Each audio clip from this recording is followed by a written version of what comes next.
Season premiere of Heart of Dixie, we saw, first of all, I like that you don't have the full beard, Yeah. but we saw a very different George. And we also saw at the end, he made a little bit of a connection. Do we get to see, does he go right into another relationship, or do we get to see some more of that single, angsty George? For George, he struggles with whether or not to title it. Like, why should we put titles on anything? But yeah, he does start to have a bit of a on again, off again relationship with Lynly, the character that we met. I personally, Scott Porter, would love to see George be single, but for George Tucker, he's I think extremely scared to be alone. You know, he just, after being in a relationship for 15 years, you saw his struggles of trying to be single in season 2. He's not very good at it. He's a bit of a serial monogamist, I think.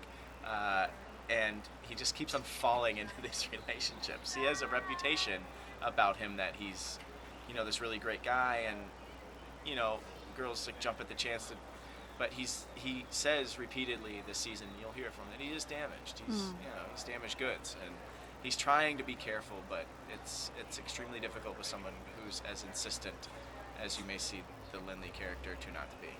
Are we seeing some of that damage come out in other ways, like through quirks or through maybe some of his interactions with his friends where he's opening up? He's definitely not opening up to people. George is, I think, scared at this point to open up, because every time he does, he seems to get hurt. There was a fault on both sides for the end of the Lemon relationship, but all of the ones since, it's not always his fault. And he has some baggage with Zoe, but there's insecurities on the girl's part as well that kind of end things, and that's what happened with Tansy. And he felt like he really opened up to Tansy and really had something great with her, but she couldn't trust him and couldn't get over herself and her trust issues of her own. So starting season 3, he's closed off, I'd say, a little bit more than usual.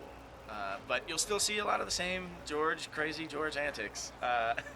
He seems like to be the center of the slapstick universe as far as Hart of Dixie goes. So. But at the same time, in the premiere, he came in to kind of save the day when the town is being sued. So how much alone time do we get with him at work or, trying to figure stuff out versus with the craziness of the town? I wish we got more of single George. I wish we got more of him kind of shaping himself as a man individually as opposed to being tethered to relationships, but it's just not in the cards in the beginning of the season. So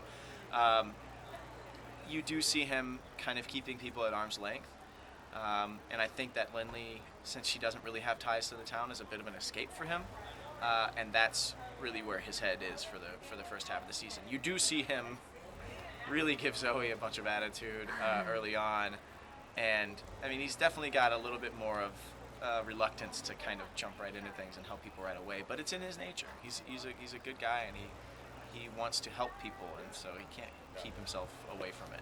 What are his feelings on Joel now that Joel's sticking around for a little while? He thinks Joel is so great. No, he doesn't have a problem with Joel. He's really just pissed off at Zoe, and he's really over her. He wishes she would have just stayed in New York. And, I think Zoe has a lot of repair to do with a lot of different friendships, and George is definitely one of them that it's going to have to be repaired. You don't see him and her, fall in step right away again. So. Okay. All right. Yeah. They're calling for you.